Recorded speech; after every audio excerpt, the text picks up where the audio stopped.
ኢጎ ማለት ራሳችንን ከሌላው ለመብለጥ የምናረጋው ጥረት ኮንፈርም ለማድረግ ነው። ማህበረሰቡን ለማስደሰት፣ ሰዎችን ለማስደሰት ተግባር ውስጥ እንዳንገባ እሱ ያደርገናል። በተለይ ኮሚኒቲው ኤክስፔክቴሽኑ ሎው ከሆነ ማለት ነው። ከኛ ውሳኔ፣ ምርጫ፣ ቁርጠኝነት ብለናል አይደል? እስቲ እዚህ ቤት ያላችሁ ሰዎች እስከ ዛሬ ድረስ ቆርጫለሁ ብላችሁ ተመልሳችሁ የቀጠላችሁ ሰዎች፣ የተቆረጠውን የቀጠላችሁ አቅጣጫ የያዘ ሙከራ ማድረግ ነው። ጥግ ለመድረስ ትልቅነትን ያሰበ ሙከራ ማድረግ ነው። ዛሬ በጣም ደስ የሚል ርዕስ ነው የተሰጠኝ። ርዕሱም አክሽን ወይም ተግባር የሚል ነው። ብዙዎቻችን በሼል ውስጥ ነው የምንኖረው። ሼል ውስጥ ማለት እምቅ ኃይላችንን፣ ችሎታችንን፣ ፖቴንሻላችንን በሼል ውስጥ ቀብረን ነው የምንሞተው። የምንኖረው አይደለም፣ የምንሞተው። ስለዚህ ዛሬ ይሄ የምናየው ስልጠና አክሽን ወይም ተግባር የሚለው በጣም የሚገርመው እያንዳንዳችን ራሳችንን ስናየው እኔ ነኝ ብላችሁ የምታስቡት ሰው አለ ወይስ የለም? በተለያየ ኤሪያ ላይ አይደለ? ይሄ የማይረባ ወይም ደግሞ እዚህ ጋር ደህና ነኝ፣ እዚህ ጋር ደግሞ ብዙም አይደለውም የምንላቸው ጥሩም መጥፎም ስለኔ ያስቀመጥነዋል። ያ ማንነት ግን ከመተግበሩ በፊት ነው። ሞክሮ ወድቆ ሊሆን ይችላል። በሙከራ ወድቀን ሊሆን ይችላል። በአንደበታችን ተሳስተን ሊሆን ይችላል። በሐሳብ ስተን ሊሆን ይችላል። በተግባር ስተን ሊሆን ይችላል። የማይሳሳት የሰው ልጅ የለም። the only thing ከስተት በኋላ ደግሞ መሞከር ነው አይደል? የተሻለ ሙከራ ማድረግ ነው። አቅጣጫ የያዘ ሙከራ ማድረግ ነው። ጥግ ለመድረስ ትልቅነትን ያሰበ ሙከራ ማድረግ ነው። ስለዚህ ተግባር አብዛኞቻችንን የምንፈልገው ደረጃ ላይ እንዳንደርስ አድርጎናል። አለመተግበር፣ ክህሎት ማዳበር፣ ስዕል ሊሆን ይችላል ወይም ሌላ ነገር ክህሎት ማዳበር ሊሆን ይችላል። እንዳንተገብር የሚያደርግ አይታይም፣ ለባለቤቱ አይታይም። ልብ አድርጉ፣ ለኔ ለባለቤቱ አይታይም። እንዳላደርግ የሆነ ነገር ልትሞክሩ ስትሉ ውስጣችሁ አይ አንተ ሰነፍና አርፈ ተቀመጥ እኮ አይደለም የሚላችሁ፣ የባሰበት እንደዛም የሚል ህሊና አለ ነው። ተግባር ውስጥ ለመግባት ምን ያስፈልጋል? ተግባር ውስጥ የምትፈልጓቸው ብዙ ተግባራት አሉ አይደል? ልታደርጉ፣ ልትሆኑ፣ ልትተገብሩ፣ ልትናገሩ የምትፈልጓቸው፣ ልትሰሩ የምትፈልጓቸው ነገሮች አሉ። እስከዛሬ ያልገባችሁባቸው ወይም ደግሞ ገባ ወጣ ያላችሁባቸው አሉ። መልካም በጎ የሆኑ እንደዚሁ ደግሞ የማትፈልጓቸው ተግባራትስ ከእናንተ ዘንድ እየኖሩ ያሉ አሉ ወይስ የሉ? የማትፈልጓቸው አስተሳሰቦች፣ የማትፈልጓቸው ተግባራት፣ ድርጊቶች፣ ሁኔታዎች፣ የምትሄዱባቸው ቦታዎች የማትፈልጓቸው ግን ሁሌ የምታደርጉት ከነሱ ደግሞ መውጣት ትፈልጋላችሁ። ተግባርን የሚያስተገብር እውነት ምንድን ነው? ከተግባሩ ጀርባ የሚገፋው እሱን ነው አይደለም? ምክንያቱን ነው አይደለም? እንትን የምንለው ምንድን ነው? የተለያየ ነገር እንድንሰራ የሚያደርገን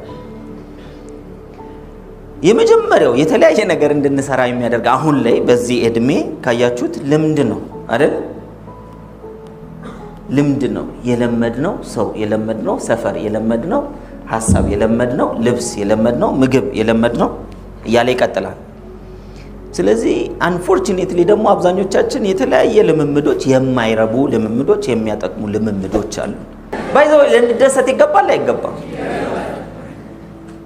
እሱን ተግባር መደሰትም ምርጫ፣ ቅድም እኮ ውሳኔ፣ ምርጫ፣ ቁርጠኝነት ብለናል አይደል?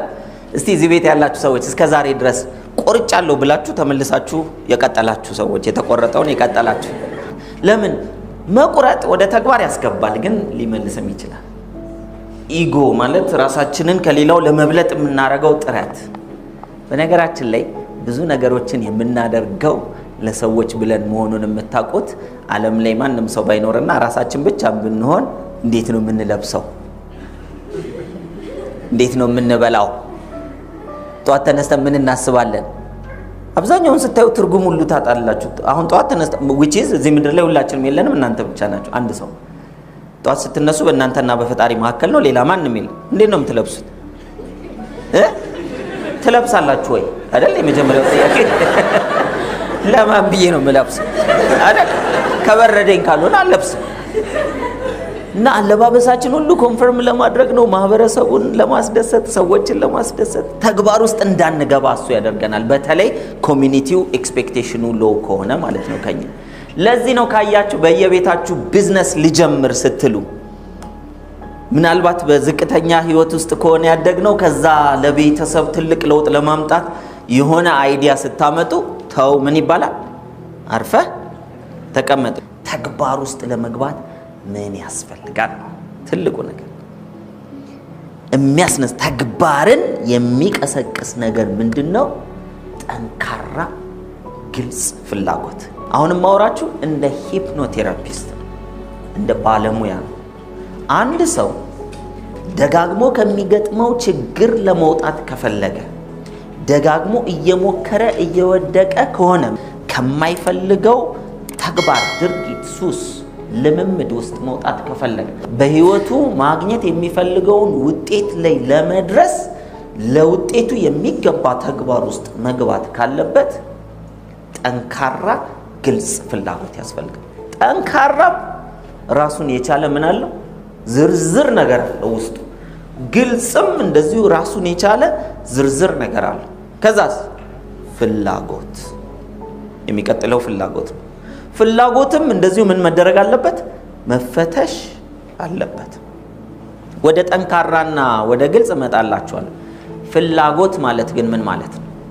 ለምን ሰዎች ሁለት የተለያየ አይነት ፍላጎት ስላላቸው እንድናውቀው ብዬ ነው። አንደኛው ስጋዊ የሆነ ምድራዊ የሆነ አላፊ የሆነ ፍላጎት ሁላችንም አለን ወይስ የለን? አለን። እንደዚህ ስጋዊ ምድራዊ አላፊ ስለሆነ ብለን አንንቀውም፣ አንጥለው። ግልጽ ነው። ቦታውን ጠብቆ እንዲኖር ማድረግ አለብን። እጅ የሰጠን ፈጣሪ ከሆነ እጅ የሚገባውን ነገር ማድረግ አለብን። ህሊና የሰጠን ፈጣሪ ከሆነ ህሊና የሚጠይቀውን ጥያቄ ማስተካከል መቃኘት አለብን። ሰውነት ተሰጥቶናል እኮ ያልበና ቆዳ እኮ ያልበዋል አይደል? ካላቦ ይቆሽሻል፣ ከቆሸሸ መታጠብ ይፈልጋል ማለት ነው። ስለዚህ መታጠብ መፈለግ ልክ እንደ አላፊ ጠፊ ነው ብለን እንድንበሰብስ አይደለም። ስጋ አላፊ ጠፊ ነው ተብሏል ብለን ተሰባስበን እንድንተኛ አይደለም፣ ወይም እንድንተው አይደለም። ነገር አለሙን ምንድነው የሚያስፈልገው? ቦታውን እንድናውቅ። ስለዚህ የሚያልፍ ፍላጎት አለ። ሌሎች ግን አለ የማያልፍ ከዚህ ከስጋ በኋላም የሚቀጥል ፍላጎት አለ። ስለዚህ ያንን ፍላጎትን መለየት አለብን ማለት በጎ የሆነ መልካም የሆነ ደግ የሆነ ቅን የሆነ የሚጠቅም ለሌሎችም ኮንትሪቢዩት የሚያደርግ የሆነ ደግሞ ፍላጎት ሁለት አለ ማለት ነው። ሁለቱን ፍላጎቶች በቦታቸው በክብራቸው መያዝ አለብን። በዚህ ምድር ላይ ስንኖር ይሄ ስጋ ሲንቀሳቀስ እንዲሰቃይ አያስፈልገውም ብያምናለሁ ስላችሁ እንግዲህ ሳይንስ አይደለም ማለት ነው፣ የኔ እምነት ነው። ይሄ ስጋ ፈጣሪ የሰጠን እንዲሰቃይ አይደለም። ነገር ግን የስጋው ባለ አመራር ህሊና አይደል? ህሊና ትልቅ መሪ ነው። ይሄንን ስጋ ወደዚህም የሚወስደው እንዲህ መንቀሳቀስ ብቻ አይደለም። ግልጽ ነው። በአካል ብቻ አይደለም፣ በህይወት የምናገኘው ህይወቴ ብላችሁ የምታስቡት ነገር አለ አይደል? ህይወቴ እንዲህ ነው እንዲያ ነው አንልም። ህይወቴ ግራ ያገባ ነው፣ ህይወቴ ደስተኛ ነው፣ ህይወቴ ምቾት ነው፣ ህይወቴ መከራ ነው የሚሉ ሰዎች አሉ። የተለያየ ትርጉም። ህይወቴ ዳሽ ነው የምትሉት እሱን ዳሽ ላይ የምትሞሉት ነገር አመራሩን ካስተካከላችሁት ይስተካከላል። አመራሩ ትእዛዝ ካልሰጠ ይሄ አክሽን ውስጥ የሚገባው ምንድን ነው?